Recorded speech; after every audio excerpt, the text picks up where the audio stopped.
दोस्तों, खर्चे चलाने के लिए जो मज़दूर व्यक्ति है वो कहीं ना कहीं से लोन ले लेते हैं।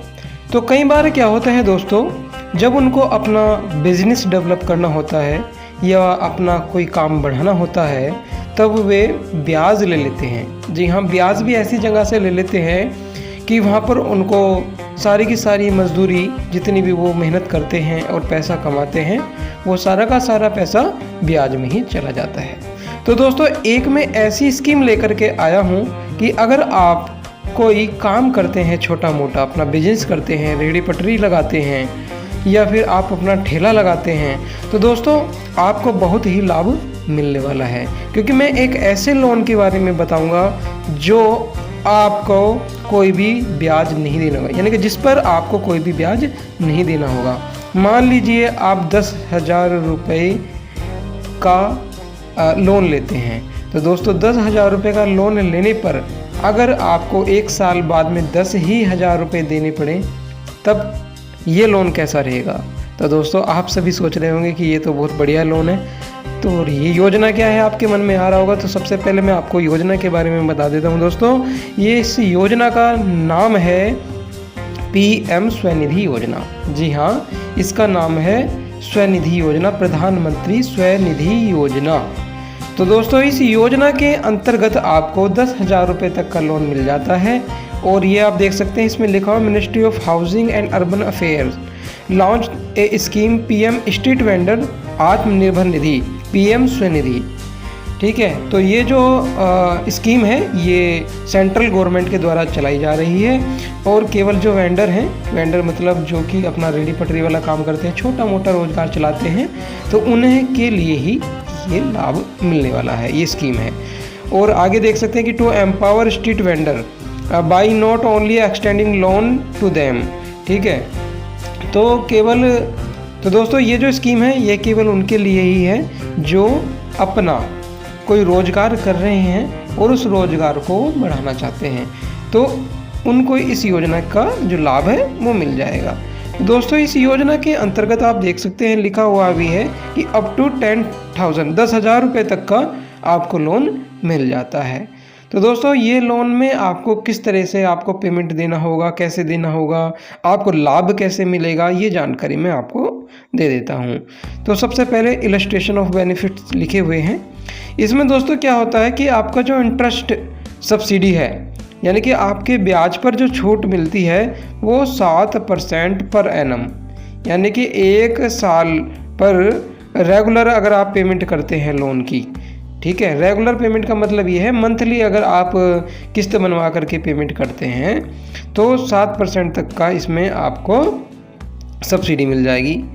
अब यहाँ तक ही वीडियो को मत देखना, आगे भी सुनो कि आपको पूर्ण रूप से लाभ कैसे मिलेगा।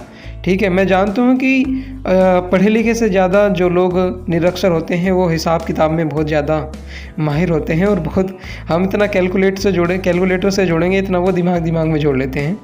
तो दोस्तों मैं आपको ये चीज़ें बता दूं। उसके बाद में कैशबैक दिया हुआ है 1,200 रुपये का, यानी कि अगर आप अपनी किस्त को ऑनलाइन माध्यम से जमा कराते हैं या खुद करते हैं तो दोस्तों इसमें जो आपको कैशबैक है ये कैशबैक मिल जाता है। दोस्तों CSC सेंटर से ही आप इसको अप्लाई भी करा सकते हैं। CSC सेंटर से अप्लाई कराने पर जो CSC सेंटर के संचालक हैं इसमें इस लोन को लेने के लिए आपकी वो हेल्प कर देंगे और आपको प्रॉपर वहाँ से हेल्प मिलती रहेगी। तो दोस्तों सबसे पहले मान लीजिए आपने 10,000 का लोन लिया, मिलता ही 10,000 का है तो हमने 10,000 का लोन ले लिया। तो सबसे पहली जो किस्त है आपकी, तो सबसे पहले आप ये देखिए जो प्रिंसिपल A लिखा हुआ है, यहाँ आपको मैं दिखा दूँ ABCDE। ठीक है, ये चीज़ मान लीजिए आप, उसके बाद और भी है। तो सबसे पहले A, यानी कि आपके 746 रुपये जो आपके मेन पेमेंट देने हैं, 200 रुपये आपके ब्याज के हो गए, तो टोटल आपके हो गए 746 और 200 946 रुपये। तो आप C में जा कर के देख लीजिए 946, ये दोनों जोड़कर 746 + 200 946। इस पर आपको फिर मिलेगा दोस्तों 58, यानी कि 7% की सब्सिडी तो 58 रुपये की छूट। उसके बाद में इसमें 100 रुपये का आपको कैशबैक मिल गया।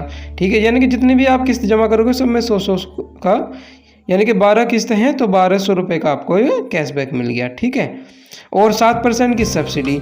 तो ये आप सब्सिडी जोड़ लेना, ठीक है। ये जैसे 100 और प्लस 58 तो 158 हो गई। उसके बाद जो अगली किस्त जाएगी तो एक अगली किस्त होगी आपकी 761 की। तो आपको जो ब्याज लगेगा फिर 185 का लगेगा, ठीक है। तो टोटल हो गया 946। तो दोस्तों आप देखेंगे ये कि आपका जो EMI बन रहा है, EMI जो है यानी कि आपकी जो किस्त बन रही है वो 946 की ही बन रही है ज़्यादातर, ठीक है। देखिए पहली किस्त 946, दूसरी 946 और तीसरी भी 946, उसके बाद 945 की फोर्थ किस्त, फिर फिफ्थ किस्त 946, फिर 945, यानी कि 1 रुपये का ही अंतर आ रहा है। तो टोटल अमाउंट जो बन जाते हैं दोस्तों 11,349 रुपये का, 49 रुपये का, ठीक है। 11,349 रुपये यानी कि ये आपके टोटल 1 साल के बैठ गए। इसके बाद में दोस्तों आपको जो छूट मिलेगी वह मैं आपको छूट बता देता हूँ। 402 रुपये 1 साल के जो आपको दोस्तों 7% की सब्सिडी मिल रही है, तो 402 रुपये हो गए ये आपके 7% की सब्सिडी के, ठीक है। उसके बाद में जो 1200 रुपये हैं ये आपको कैशबैक मिलना है। तो टोटल कितने हो गए 1602 रुपये।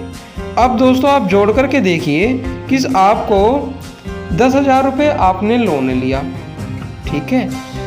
11,349 रुपये आपने पे करे। अब 11,349 में आप 1602 रुपये को घटा दीजिए, ठीक है। 1602 रुपये को घटा दीजिए। अब दोस्तों इसको माइनस करिए और माइनस करके मुझे बताइए कितने रुपए बने, ठीक है। आपने जोड़ भी लिए होंगे तो मैं आपको बता दूं 9,747 रुपये। जी हाँ, आपने 1 साल में कितना पेमेंट दिया 9,747 का। इसका मतलब आपने ब्याज दिया ही नहीं, वो घूम करके आपको वापस मिल ही गया। तो दोस्तों ये चीज़ें हैं स्वनिधि योजना की, इसमें काफ़ी सारी गाइडलाइन भी लिखी हुई है। अगर आप इस योजना को लेना चाहते हैं तो दोस्तों आप किसी भी CSC सेंटर पर संपर्क कर सकते हैं, यानी कि जन सेवा केंद्र पर आप जाइए और उनको बोलना है, जो जन सेवा केंद्र संचालक है, कि भाई हमको जो है इसमें लोन चाहिए 10,000 रुपये का और मुझे ये लोन दे दीजिए, ठीक है। तो वो आपको ये जो डॉक्यूमेंट्स हैं आपसे डॉक्यूमेंट्स लेंगे और आपको ये जो लोन है प्रोवाइड करा देंगे। तो दोस्तों ये आज की वीडियो आपको कैसी लगी कमेंट बॉक्स में कमेंट जरूर करिए, और मेरे चैनल को आपने अभी तक सब्सक्राइब नहीं किया है तो कर भी लीजिए। दोस्तों मिलते हैं अगली वीडियो में, तब तक के लिए जय हिंद, नमस्कार।